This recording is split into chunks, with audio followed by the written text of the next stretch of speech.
আপনি কি বিশ্বাস করবেন যে একটি সম্পূর্ণ মন্দির মাত্র একটি পাথর কেটে তৈরি করা হয়েছে?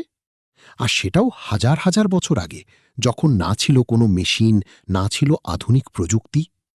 হ্যাঁ, আমরা কথা বলছি কৈলাসা টেম্পল সম্পর্কে, যা মহারাষ্ট্রের এলোরা কেভসে অবস্থিত। এটি শুধু একটি মন্দির নয়, বরং এমন এক রহস্য যা আজও পুরোপুরি বোঝা যায়নি।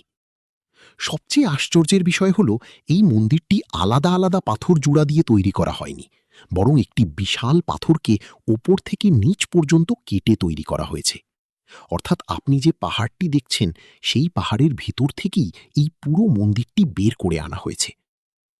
ইতিহাস অনুযায়ী এই মন্দিরটি নির্মাণ করেছিলেন কৃষ্ণা ফার্স্ট, যিনি রাষ্ট্রকূটা ডাইনেস্টির রাজা ছিলেন। এই মন্দিরটি লর্ড শিবাকে উৎসর্গ করা হয়েছে এবং এর বিশালতা আজও মানুষকে বিস্মিত করে। কিন্তু আসল রহস্য লুকিয়ে আছে এর নির্মাণ পদ্ধতিতে।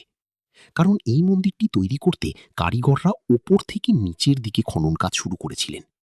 প্রথমে পাহাড়ের ওপরের অংশ সরানো হয়েছিল, তারপর ধীরে ধীরে নিচের দিকে পুরো কাঠামোটি গড়ে তোলা হয়।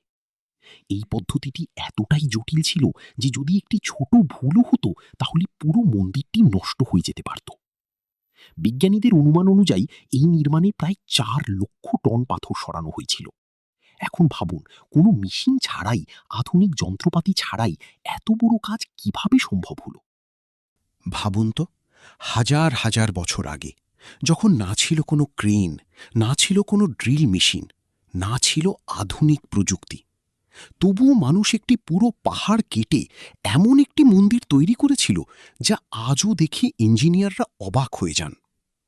যখন আপনি কৈলাস টেম্পলের সামনে দাঁড়ান, তখন আপনি অনুভব করবেন এটি শুধু পাথর নয়, বরং এটি একটি চিন্তা, একটি ভিশন, যা বাস্তবের রূপ দেওয়া হয়েছে। চারদিকে আপনি বিশাল স্তম্ভ দেখতে পাবেন, দেয়ালে খোদাই করা গল্প দেখতে পাবেন, এবং প্রতিটি মূর্তি যেন নিজেই একটি শিল্পকর্ম। মনে হয় যেন প্রতিটি পাথরের মধ্যে প্রাণ আছে, প্রতিটি নকশা যেন একটি গল্প বলছে। আর সবচেয়ে মজার বিষয় হল, এই পুরো নির্মাণে কোথাও কোনো জোড়া চোখে পড়ে না। অর্থাৎ এই মন্দিরটি আলাদা আলাদা পাথর জোড়া দিয়ে তৈরি করা হয়নি, বরং একটি একক পাথর থেকেই খোদাই করে তৈরি করা হয়েছে। এখন একটু কল্পনা করুন, যদি আজকের দিনে আমাদের এমন একটি মন্দির তৈরি করতে হয়, তাহলে কত মেশিন লাগবে, কত লোক লাগবে, আর কত বছর সময় লাগবে। তবুও হয়তো আমরা সেই একই নিখুঁততা অর্জন করতে পারবো না।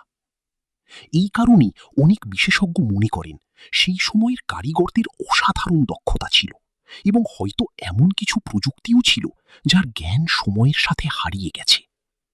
কিছু মানুষ এটিকে মানুষের পরিশ্রমের এক আশ্চর্য উদাহরণ বলে মনে করেন, আবার কেউ কেউ এটিকে একটি অমীমাংসিত রহস্য বলে মনে করেন।